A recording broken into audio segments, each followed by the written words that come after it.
नमस्कार मैत्रिणींनो, मी Shilpa. Taste of Shilpa's life या माझ्या यूट्यूब चॅनलवर तुम्हा सगळ्यांचं खूप खूप स्वागत आहे.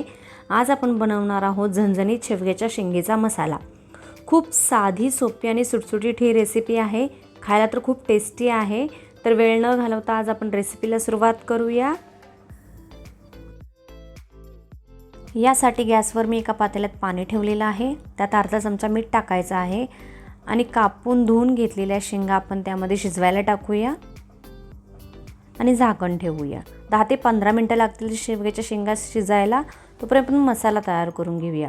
इथे मी अर्धा वाटी खोबरं घेतलेलं आहे. ते कापून आपण भाजून घेऊया आणि ते एका मिक्सरच्या भांड्यात काढूया. आता त्याच पॅनमध्ये एक कापलेला कांदा टाकूया आणि तो व्यवस्थित लालसर भाजून घेऊया. तो लालसर भाजल्यानंतर आपण तोही मिक्सरच्या भांड्यात ठेवायचा आहे. आता आपण त्याची पेस्ट करून घेऊया. बघा, पेस्ट तयार झालेली आहे. आता आपण शेंगा शिजल्यात का तोपर्यंत पाहूया. शेंगा जास्त शिजवायच्या नाहीत. 70 ते 80% शेंग शिजलेली पाहिजे. चला आता आपण भाजी फोडणीला टाकूया. त्यासाठी एका पॅनमध्ये मी 2 चमचे तेल घेतलेलं आहे. 1 चमचे मोहरी टाकूया. त्यानंतर 1 चमचा जिरं टाकायचं आहे. दोन्ही व्यवस्थित हलवून घेऊया. त्यानंतर चिरलेला लसूण टाकून घेऊया. लसूण जरा जास्त टाकायचा आहे. तोही व्यवस्थित हलवून घेऊया. आता त्यामध्ये 1 टोमॅटो बारीक चिरलेलं टाकून घेऊया. त्यामध्ये अर्धा चमचा मीठ टाकूया आणि व्यवस्थित परतून झाल्यानंतर त्यामध्ये आपण वाटलेला मसाला टाकूया आणि तोही व्यवस्थित हलवून घेऊया. त्यामध्ये अर्धा चमचा हळद, 1 चमचा धनेपूड, अर्धा चमचा जिरेपूड आणि 1 चमचा कांदा लसूण मसाला टाकायचा आहे आणि ते व्यवस्थित हलवून घ्यायचं आहे.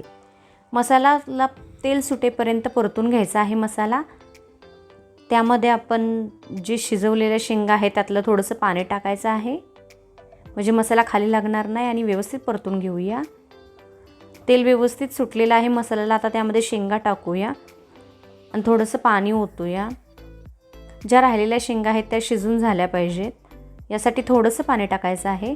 आता आपण झाकूया त्याच्यावर झाकण आणि बारीक गॅस करून 10 मिनटं ठेवूया. 10 मिनटं झालेली आहेत. आता आपण चेक करून बघू शेवग्याच्या शेंगा शिजलेल्या आहेत का. व्यवस्थित एकजीव करून घेऊया. आता बोटाने दाबून बघू शेंग शिजली का. तर शेंग व्यवस्थित शिजलेली आहे. आता गार्निशिंगला कोथिंबीर टाकूया. आपल्या शेंगेचा मसाला तयार आहे. रेसिपी आवडल्यास लाईक करा, शेअर करा आणि माझ्या चॅनलला सबस्क्राईब करा. थँक्यू.